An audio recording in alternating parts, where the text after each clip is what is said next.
Muy bien, estamos entonces en esta actividad del derecho a la alimentación saludable en pandemia, tema que lo hemos estado discutiendo y conversando desde la carrera de Nutrición y Dietética de la Universidad Central. Y el día de hoy tenemos invitada a Sofía Bustos, ella es nutricionista, es directora ejecutiva de la corporación Actuemos, ha trabajado en distintas áreas, entre ellos servicio público, FAO, fue hace no tanto tiempo atrás también la jefa del Departamento de Nutrición y Alimentos del Ministerio de Salud. Y adicionalmente, hoy día Sofía también es candidata a poder poner estos temas dentro de la Constitución, candidata constituyente. Así que es un placer poder contar contigo, Sofía, y por favor, cuéntanos, deleítanos con toda tu experiencia y conocimiento. Y como te comentaba, nosotros estamos grabando esta presentación para también facilitar el acceso hacia quienes por horario quizás todavía les pueda costar un poquitito más participar. Adelante, Sofía. Muchas gracias, Paolo. Bueno, fuimos compañeros también de universidad en algún minuto, así que nos conocemos hace años. Yo muy agradecida de que me inviten a este espacio. La verdad, a mí disfruto mucho cada vez que tengo oportunidad de estar en universidades y poder interactuar con estudiantes, así es que desde el inicio de esta charla dejo abierta la oportunidad para que quien quiera contactarme se sienta libre, ¿cierto?, de poder hacerlo. Al final de la presentación va a estar mi email de contacto. Bueno, el tema es un tema que me apasiona en lo particular y que pienso es absolutamente relevante para el quehacer de los profesionales de la salud y de la nutrición en particular. Así que vamos a comenzar revisando un poco de antecedentes. El mundo vive una crisis alimentaria desde hace ya varias décadas. Y aquí hay algunas cifras que son previas a la pandemia que son muy interesantes de analizar. 11 millones de muertes se atribuían a causa de la malnutrición. 830 millones de personas sufrían hambre antes de, como decía, antes de la pandemia. 2.000 millones de personas sufrían sobrepeso o obesidad.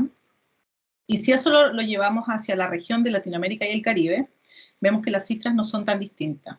187 millones de personas sufrían inseguridad alimentaria y por cada persona que sufría hambre, 6 personas sufrían sobrepeso o obesidad. Esto nos lleva a este concepto, ¿cierto?, que denominado la doble carga de la malnutrición, al cual vamos a tener que poner especial atención, dada la situación epidemiológica y económica actual.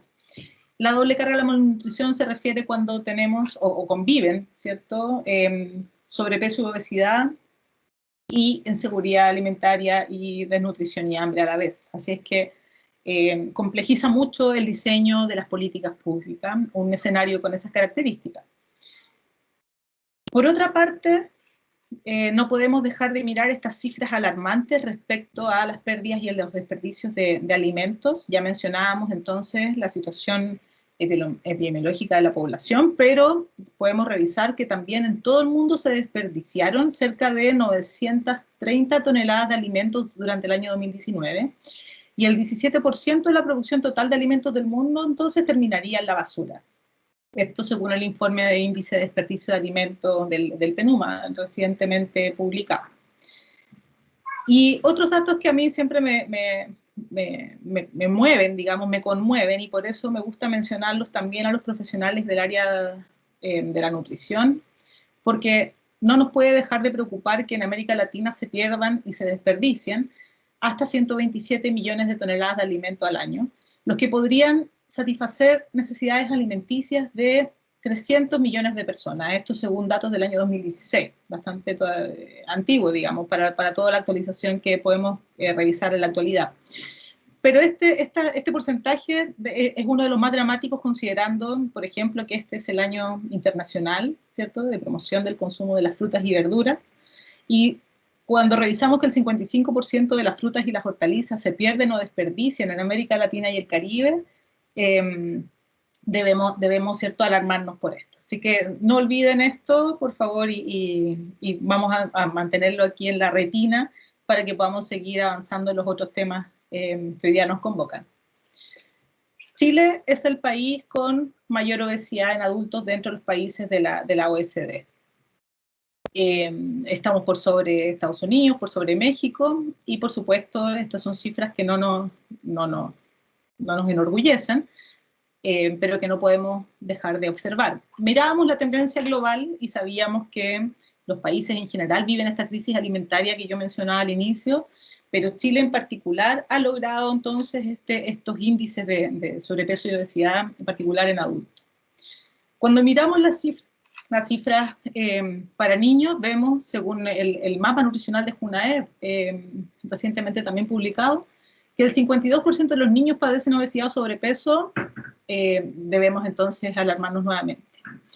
En Chile, un 15,6% del país tenía o sufría, previo también a la pandemia, algún tipo de inseguridad alimentaria, ya sea esta moderada o severa, y actualmente un 3,8% de la población padecía o padece algún cierto nivel de inseguridad alimentaria según los datos de SOFI en 2020. Ya luego vamos a analizar un poco más sobre la pandemia.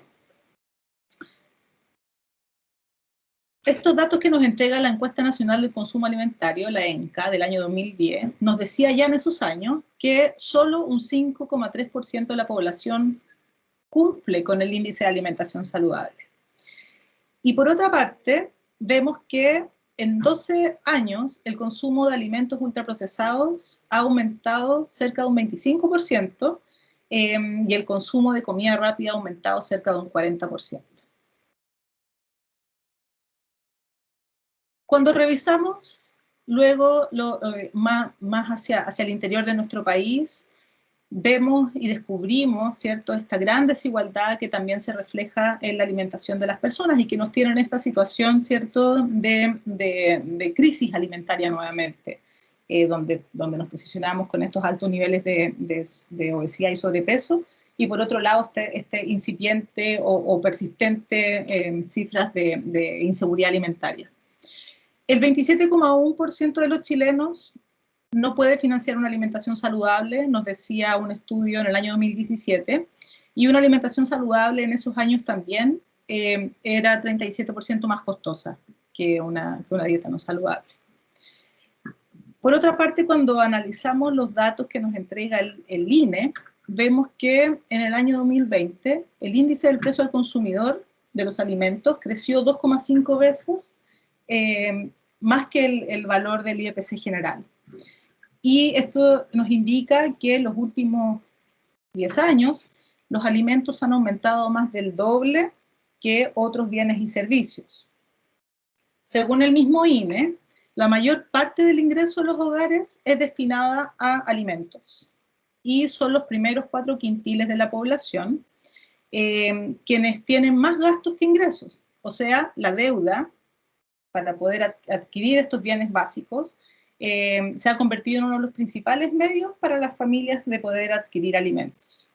Hay ciertas cifras que son interesantes de revisar, que tienen relación con el número, por ejemplo, de tarjetas de crédito que se han otorgado a las familias en cadenas de supermercados, por ejemplo, lo cual demuestra que efectivamente las familias en Chile utilizan estas herramientas como una forma de poder adquirir alimentos, lo cual no deja de ser preocupante.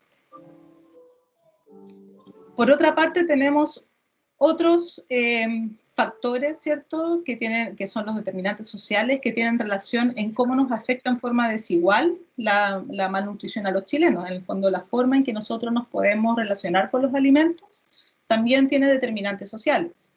Por eso es que las mujeres presentamos mayor cantidad de obesidad que los hombres, según la Encuesta Nacional de Salud del año 2017.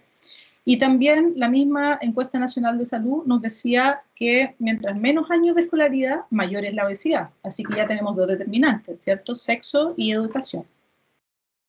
Y por otra parte tenemos los datos de ruralidad, es decir, que la obesidad y la obesidad mórbida son mayores en los territorios rurales, nos decía también la Encuesta Nacional de Salud. Así es que los determinantes sociales también van a determinar la forma en que los chilenos nos alimentamos. Ahora, alimentarse es un acto complejo. Bien lo sabemos los nutricionistas, pero poco miramos a veces hacia esta mirada de sistema alimentario. Es importante saber que la forma en que nosotros nos alimentamos tiene relación con la forma en que nosotros producimos nuestros alimentos, la forma en que estos alimentos son transportados, la forma en que estos alimentos, ¿cierto?, son empaquetados, la forma en que estos alimentos llegan a ser distribuidos y comercializados, y luego finalmente la forma en que nosotros como personas, ¿cierto?, los consumimos, es decir, cómo los llegamos a preparar. Así es que esta mirada de sistema alimentario es absolutamente necesaria cuando queremos hacer un análisis más crítico, ¿cierto?, respecto a cuáles son las causales que tienen a nuestro país en la situación epidemiológica que nos encontramos actualmente, y hacia dónde debiéramos apuntar las veces que queremos hacer modificaciones o construir políticas públicas que vayan, ¿cierto?, en mejora de la forma de alimentación de la población. Cuando comenzó la pandemia, bueno, esto fue en el mes de septiembre, la verdad, tuve la oportunidad de trabajar en un estudio para la FAO, donde hicimos un análisis sobre cómo COVID afectaba los denominados fenómenos alimentarios y los entornos alimentarios. Este fue un estudio de la región, pero por supuesto teníamos una mirada también local, nacional, y lo que en el fondo desde ese minuto a la fecha, ¿cierto?, vamos a poder hacer este análisis ahora un poco retrospectivo, lo que en ese minuto observábamos es que los sistemas alimentarios estaban demostrando en esta situación de crisis las debilidades críticas y las inequidades del modelo de desarrollo económico que estaba imperando en la región, y que en el fondo perjudicaba, ¿cierto?, a los quintiles socioeconómicos más bajos, ¿no? Esto por varias razones, como yo les decía anteriormente. Tiene relación entonces con la forma en que los alimentos se producen, luego cómo se distribuyen, y bueno, finalmente cómo llegan a las personas y cómo las personas pueden acceder a estos alimentos. La CEPAL en ese momento estimaba que sucedía una contracción de la economía regional a raíz de la pandemia y de COVID, de un 5,5% para Sudamérica. Esta ha sido diagnosticada o estimada como la mayor contracción económica de la historia de la región. Y este entorno de recesión podía conducir a que los niveles de desempleo aumentaran en forma significativa y muy rápidamente. Lo que iba a significar que millones de personas se iban a encontrar desempleadas respecto al año 2019. Esto nos ponía frente al escenario, de nuevo, de poder mirar con perspectiva de determinantes sociales cómo los quintiles, ¿cierto?, más vulnerables de la población se iban a ver afectados en particular por la pandemia. En el fondo, menor poder adquisitivo, menor oportunidad de poder acceder a los alimentos. Pero mirándolo de nuevo desde esta perspectiva del sistema alimentario de nuevo, no era el único factor determinante a tomar en consideración cuando comenzó la pandemia, ¿no? Ahí fue cuando despertamos todas las personas en general, no solo los vinculados a los alimentos, sino todos en general, y comenzó esta como especie de crisis, ¿cierto?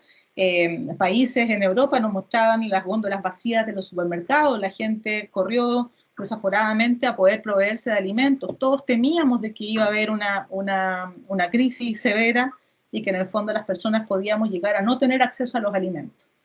Y ahí comenzó una muy interesante y necesaria discusión también a nivel nacional respecto a nuestra soberanía alimentaria, hacia qué es lo que nuestro país está produciendo, cómo están fortalecidos nuestros sistemas alimentarios. Si bien Chile basa parte de su economía, ¿cierto?, en la exportación de alimentos saludables, me refiero, pues somos reconocidos mundialmente como país agroexportador, nos tranquilizaban las autoridades, ¿cierto?, diciéndonos, oye, hay cantidad suficiente de alimento para que los chilenos consumamos, así que en el fondo se llamaba un poco a la calma en ese sentido. Pero ahí comenzamos de nuevo a hacer cierta discusión y diálogo entre la gente experta que trabaja en estas temáticas, y nuevamente empezamos a revisar qué es lo que sucede con el sistema alimentario en Chile, qué tan frágil es, cuáles son sus grandes debilidades, por qué si somos un país productor reconocido mundialmente por producir alimentos de calidad, frutas y verduras, por ejemplo, solo un 15% de la población consume las recomendaciones diarias de frutas y verduras. Es importante saber que gran parte de lo que consumimos los chilenos es producido mayoritariamente por la pequeña producción agrícola, por la agricultura familiar campesina.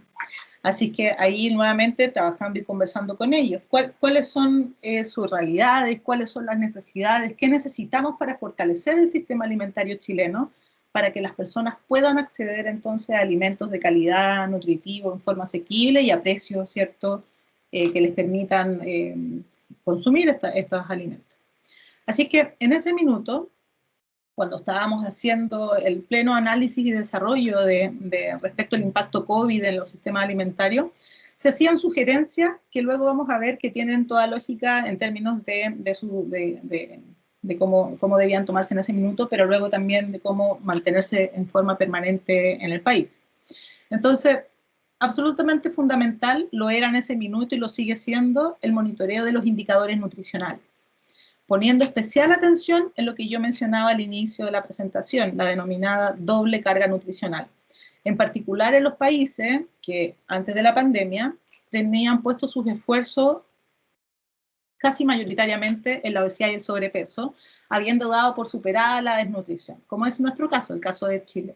Nosotros, afortunadamente, ya habíamos trabajado con bastante éxito el abordaje de la desnutrición en el país, pero hay cifras incipientes que, por supuesto, hay que tener en atención, especialmente en los grupos más vulnerables.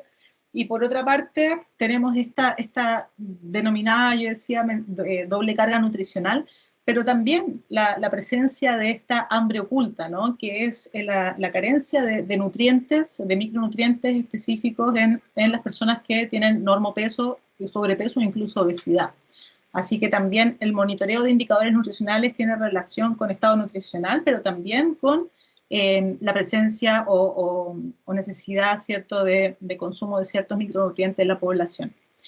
Y otras medidas recomendadas para el abordaje de la pandemia, que en ese minuto se denominaron de corto y de mediano plazo, terminaron siendo también de largo plazo, que son como, por ejemplo, asegurar a las poblaciones, a las personas, la continuidad de las comidas, particularmente a los estudiantes que participan en los programas de alimentación escolar. En eso FUNAEV ha hecho un gran esfuerzo, entregando el beneficio a los estudiantes, favorecer las compras públicas de alimentos, especialmente provenientes de productores de agricultura de pequeña escala.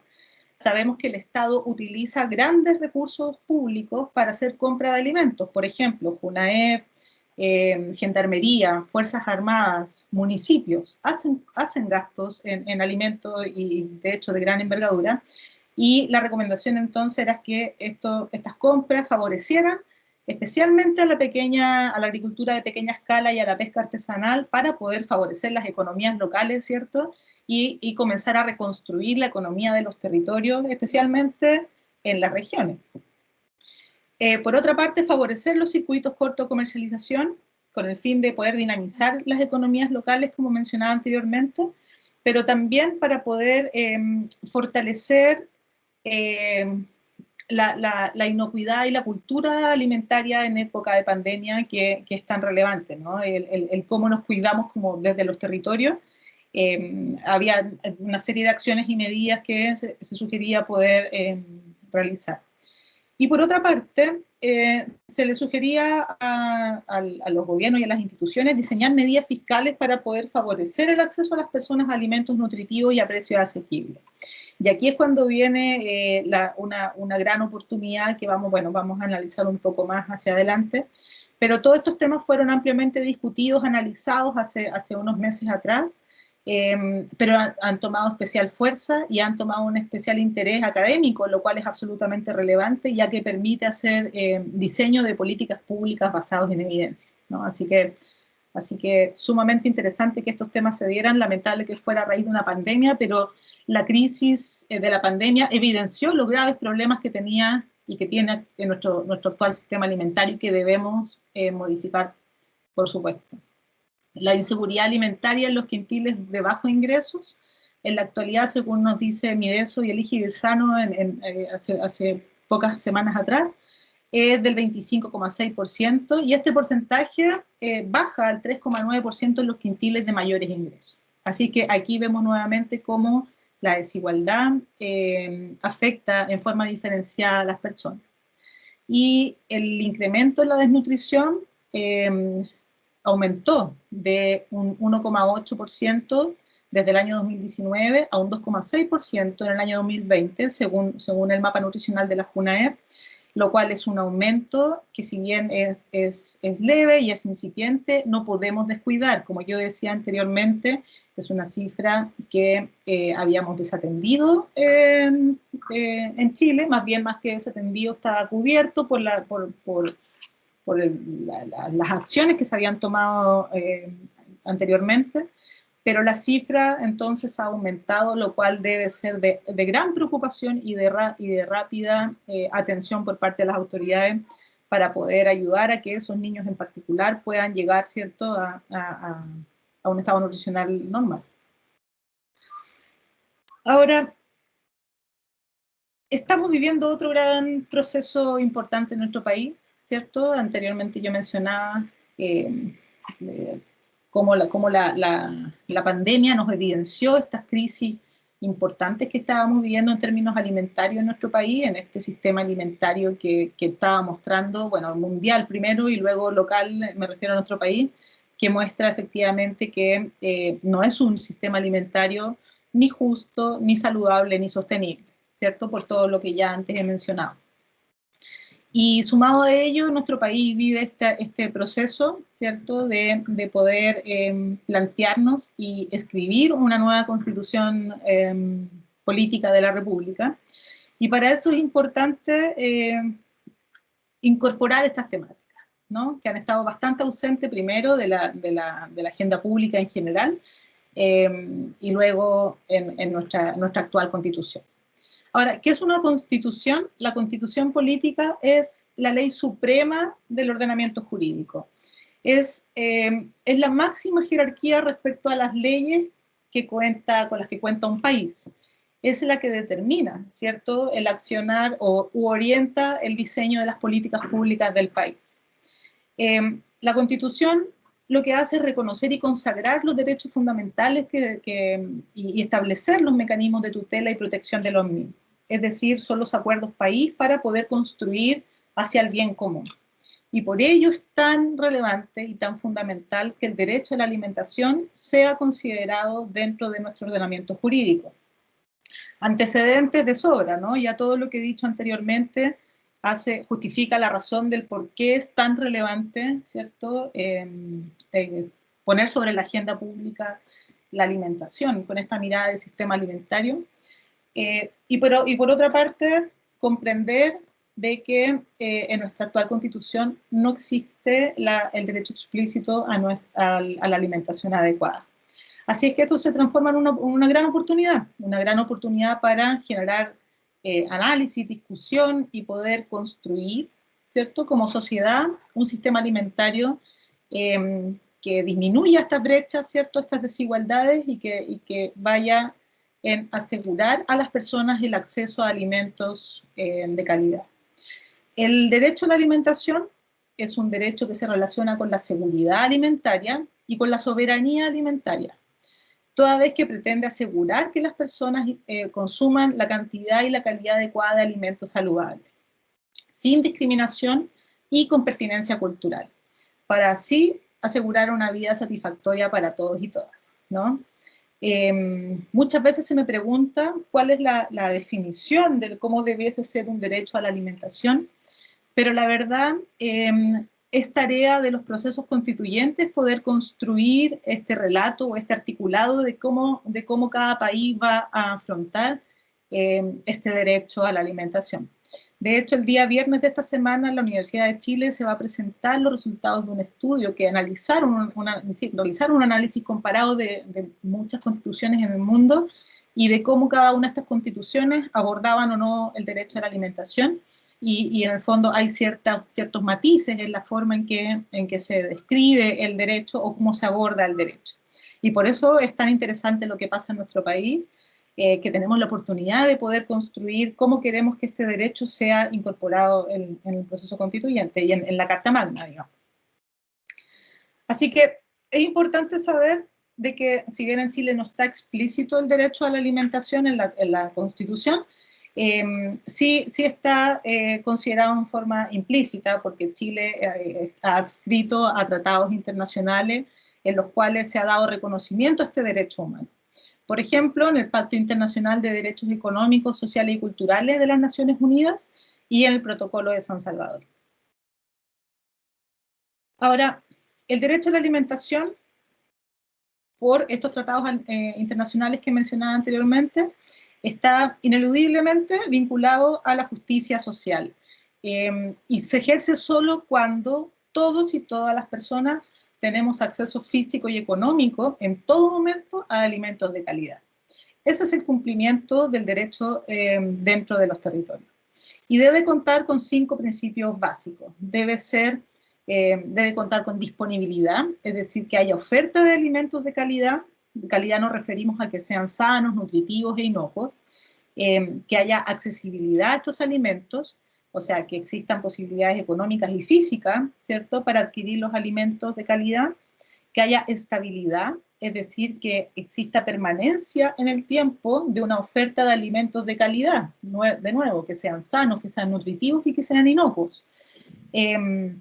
Sostenibilidad, es decir, que haya un uso adecuado de los recursos y que sea adecuada, es decir, que cumpla con estas características culturales y preferencia de las personas, ¿cierto? Que tenga pertinencia local y territorial. Es importantísimo saber entonces la complejidad y la gran importancia que tiene para los países, en particular para Chile en este minuto, el incorporar el derecho a la alimentación dentro de nuestra Carta Magna, dentro de nuestra nueva Constitución, porque se le otorgaría, ¿cierto?, esta jerarquía constitucional, lo cual obliga a los estados a construir políticas públicas, planes y acciones que dan la bajada al cumplimiento de este derecho humano. Cuando lo mirábamos, de nuevo volvemos a esta imagen del sistema alimentario, nos damos cuenta que para poder lograr estos 5, ¿cierto?, elementos fundamentales del derecho a la alimentación, no basta entonces con solo asegurar que las personas escribirlo en la Constitución, ¿no? Como, bueno, que todos coman en forma adecuada. Porque para ello tenemos entonces que consagrar otros derechos humanos básicos, como lo son, por ejemplo, el derecho al agua, que significa que podamos sembrar y cultivar nuestros alimentos, significa que podamos hacer un desarrollo rural, ¿cierto?, inclusivo, que podamos incorporar tecnología, que podamos construir una nueva constitución que permita la producción de estos alimentos, respetando los recursos naturales, ¿cierto? Una constitución que sea amigable, entonces, con la producción de alimentos de forma sostenible, una constitución que revise tratados internacionales y que en el fondo asegure que la población nacional pueda consumir estos alimentos de calidad de forma oportuna, hacer una revisión de políticas fiscales, o más bien el permitir la construcción de políticas fiscales que aseguren a las personas el acceso por medio de, ¿cierto?, de sus recursos a poder acceder a alimentación de calidad. Y bueno, no basta entonces solo con escribir en la Constitución, velemos por o incorporemos el derecho humano a la alimentación adecuada, sino que cómo debe construirse el relato dentro de nuestra nueva Carta Magna para que este cumplimiento, para que este derecho tenga cumplimiento, ¿no? Y por eso es importante que haya voluntad, que haya participación, que se ponga en valor el rol de la agricultura familiar campesina, de la pesca artesanal, de los actores de los sistemas alimentarios que hacen factible el producir los alimentos y luego que nosotros los ciudadanos podamos consumir. Así es que esa es la gran importancia que tiene en este momento la discusión respecto a la construcción del proceso constituyente en términos de cómo incorporamos el derecho a la alimentación, porque yo voy a partir de la base que no es necesario discutir si es necesario incluirlo, sino que sabiendo que es imperante la inclusión del derecho a la alimentación por todo lo antes mencionado, es que ahora definamos y construyamos en forma participativa e inclusiva, ¿cierto?, la forma en que queremos que este derecho sea incorporado dentro de nuestra nueva Constitución. Así que para ir finalizando con una reflexión, todo ser humano tiene derecho a una alimentación adecuada, es un derecho humano, ¿cierto?, básico. Se requieren sistemas alimentarios que sean funcionales y sostenibles, que garanticen el cumplimiento de este derecho, que garanticen entonces la seguridad alimentaria y la nutrición no solo para nosotros, sino que también para las generaciones venideras, y que proporcionen alimentos saludables en cantidad y en calidad suficientes, en forma asequible, que sean inocuos, ¿cierto? Por eso decíamos que fueran también seguros, y seguros y soberanos, y aceptables desde el punto de vista cultural. Así que es sumamente fundamental el rol de los profesionales de la nutrición en esta discusión. Aquí adjunto entonces mi email de contacto para abrirme a la conversación con quien necesite más información o que tenga alguna idea o alguna observación al respecto. Bueno, y la página web de nuestra organización para que puedan revisar sobre cuáles son las acciones que Actuemos ejecuta. Muchas gracias, Sofía. Deja la presentación ahí para que quien pueda tomarse un ratito y unos minutos pueda anotarlo. Es muy interesante la propuesta de mirar el sistema de alimentación desde el macro, ¿cierto? A veces nos quedamos con una sensación del micro y desafortunadamente las modas perjudican mucho la visión de lo que significa alimentarse, de lo que significa nutrirse, pero, pero ¿cómo, desde tu opinión, desde tu mirada, cómo logramos, con todo el proceso además tecnológico que se viene tan encima, ¿sí? ¿Cómo logramos que la alimentación sea lo suficientemente amigable en todos los aspectos? Y, y además, mira, te voy a poner un aprieto, ¿cómo logramos tener tiempo dentro de este modelo difícil, para no darle un apelativo que pueda sonar peor que ese, pero el tiempo para justamente poder disfrutar de esta alimentación, porque eh, pareciera ser que hay algunos impedimentos de la vida actual que lo hacen, que aunque uno quiera, nos cuesta un poco. ¿Cómo podríamos empezar a destrabar esto pensando que se asegura el derecho a la alimentación? Uh-huh. Sí, no, yo creo que diste en el clavo en otro tema que considero que es muy relevante para discutir también en este proceso de la inclusión del derecho a la alimentación, ¿no? Que es que necesitamos construir, cuando hablo del sistema alimentario me estoy refiriendo también a la forma de producción de nuestro país, ¿no?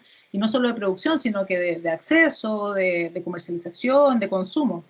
Hay varios conceptos, terminologías que no mencioné en la presentación, pero por ejemplo hay sectores del país donde las personas no acceden a alimentos porque queda muy lejos, por ejemplo, el lugar donde la persona puede acceder a comprar. O no mencioné tampoco de que en Chile aumentaron en un 70% los supermercados en medio del crecimiento de ferias libres, por ejemplo. Entonces, cuando hablamos de este modelo o de modernización o tecnología, nos referimos también a todo esto. Es cómo facilitamos el que los entornos alimentarios sean más saludables, pero producidos en forma sostenible.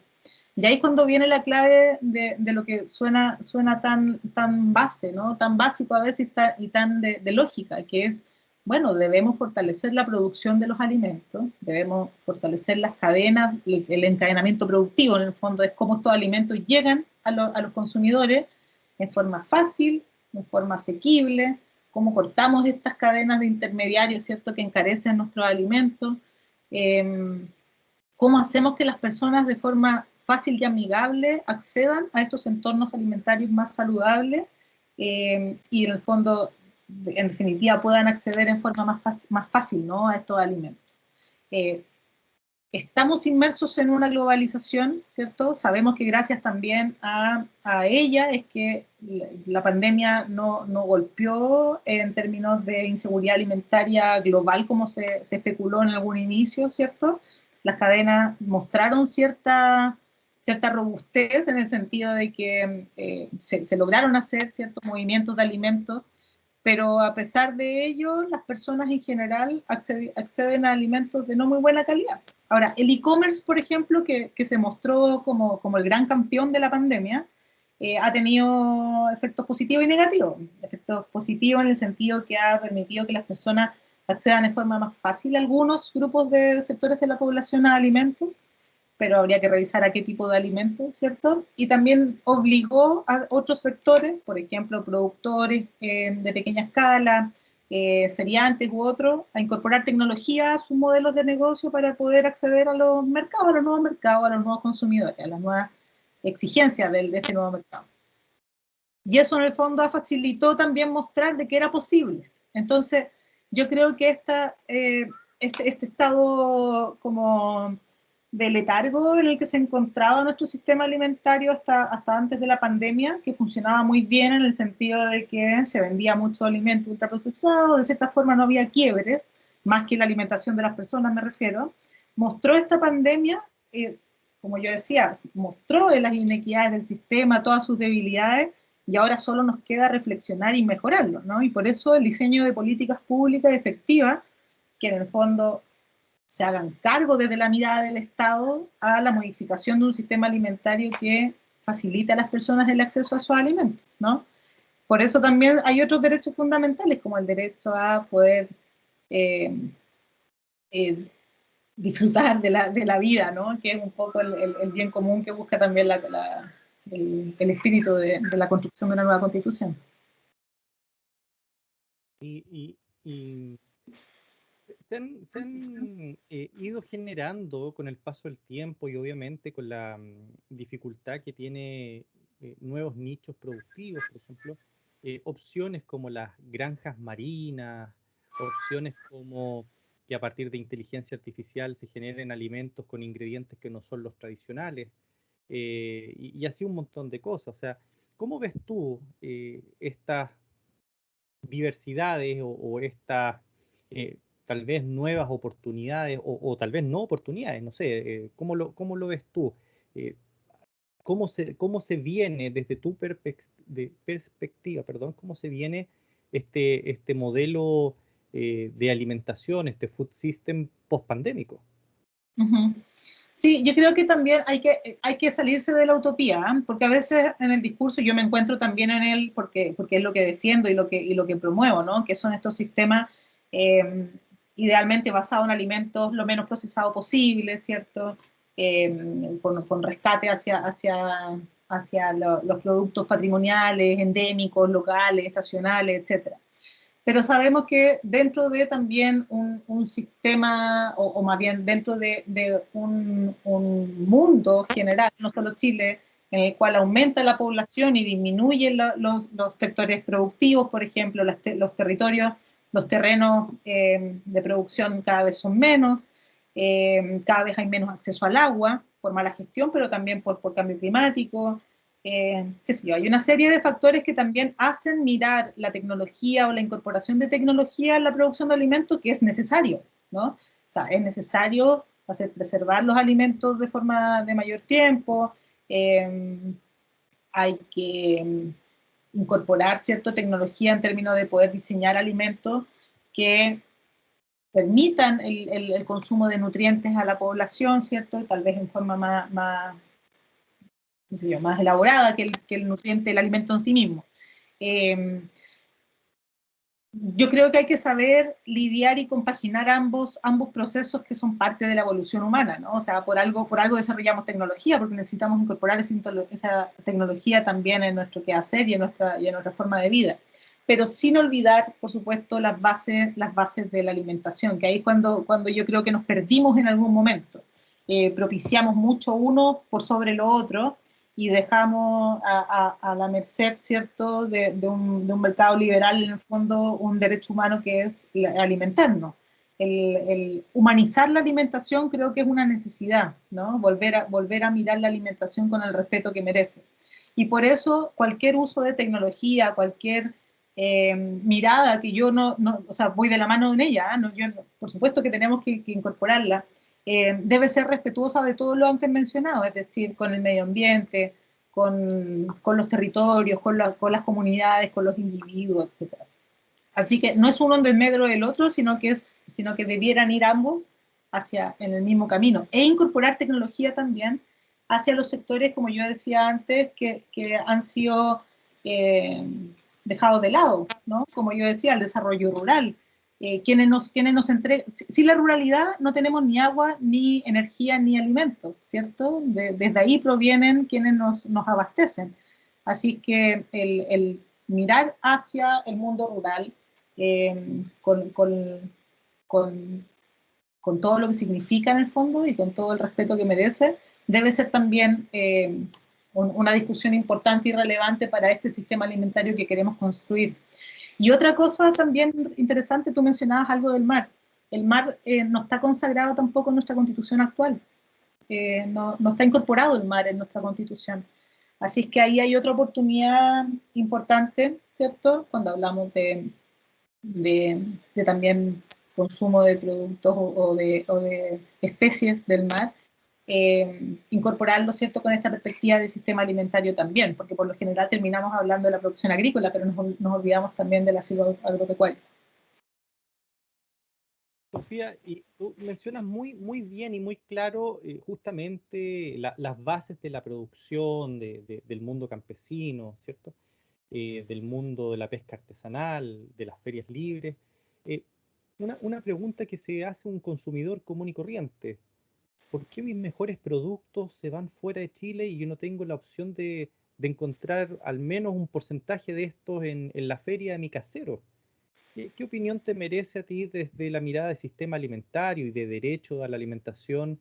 Eh, Quizás que exista alguna cuota que debiese respetarse para el consumo nacional. Uh-huh. Es una muy buena pregunta, Paolo, porque no solamente se exporta el alimento, ¿no?, sino que se exporta todo lo necesario para la producción de ese alimento. Cada vez que exportamos agua, exportamos mano de obra, exportamos tierra, y bien hemos hablado de la crisis climática y la mirada un poco más agroecológica que debiéramos tener en esta nueva construcción de país. Eh, y acompañado de eso, por supuesto, que retribuye al país el exportar, ¿cierto?, todos nuestros bienes desde la mirada de los alimentos. Así es que hay varias propuestas al respecto. Hay algunas que van de la mano con ejercer una cuota, ¿cierto?, de exportación, es decir, que un porcentaje de los productos queden para consumo interno y no todo sea exportado o exportable.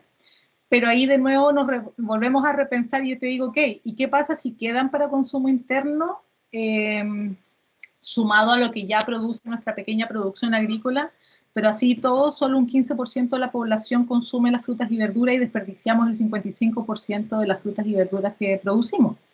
Entonces, no es solamente que haya disponibilidad, que era uno de los 5 ejes que yo te hablaba sobre el derecho a la alimentación, sino que algo está sucediendo que las personas no lo estamos consumiendo. ¿Es acaso los costos? Entonces, tal vez antes de priorizar el aumentar la producción nacional de estos productos, es saber cuáles son las grandes brechas de por qué las personas no los consumen, ¿no?, aunque estuviesen disponibles.